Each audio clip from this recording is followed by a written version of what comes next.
shores are visited by Britain's largest fish, the basking shark. Weighing in at up to 7 tons, they sustain their enormous bulk on a diet of tiny animals, plankton. I've come to the Inner Hebrides to catch up on the latest discoveries of these animals and to try and get close enough to see how big these gentle giants really are. They may be huge, but they're actually remarkably difficult to find.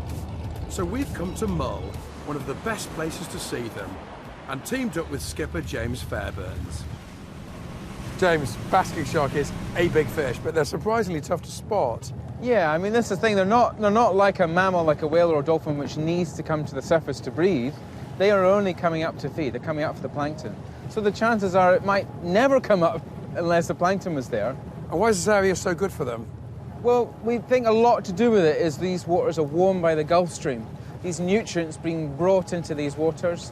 Also, the areas where they're being seen are relatively shallow, so these nutrients are being pushed up to where the plankton is blooming, and of course they're gorging on that plankton.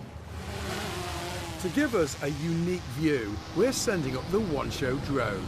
And to help find the sharks, we can use new research from Plymouth Marine Laboratory. Scientists have drawn a picture as to what kind of conditions sharks are drawn to with the help of temporarily tagged sharks. They can be used once the data's downloaded to create maps like this, and you can see the hot spots of where we think the sharks are most likely to be found, and that's where we're headed today. But plankton are constantly moving around because of the currents in the water, so just knowing where the sharks are most likely to be is no guarantee they'll actually be there.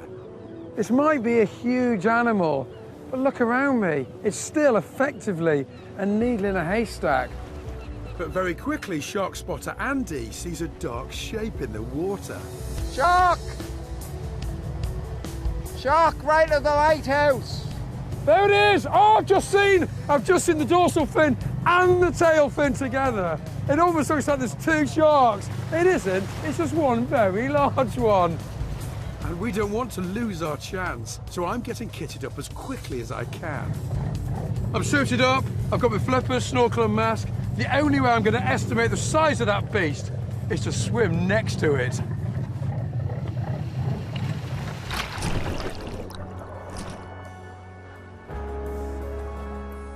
What a monster! They might look slow, but they can swim a lot faster than I can, and they appear very quickly out of the murk. It's heading right for me, but this giant shark presents no danger to me. These basking sharks have absolutely enormous mouths, up to 1 meter wide. They can filter the equivalent of an Olympic-sized swimming pool of water through their gill rakers every hour.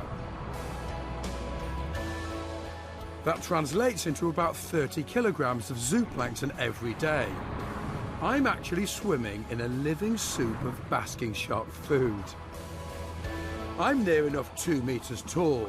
From our drone footage, that makes this fish an incredible 7 meters long.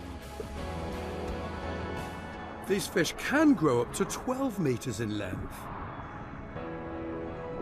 Basking sharks are true giants, and yet despite scientists' best efforts, we still don't know exactly where they go when they disappear from our shores.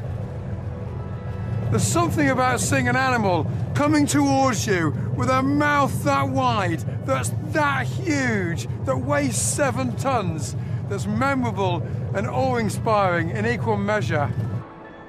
And the mystery that still surrounds these giants only makes them even more extraordinary.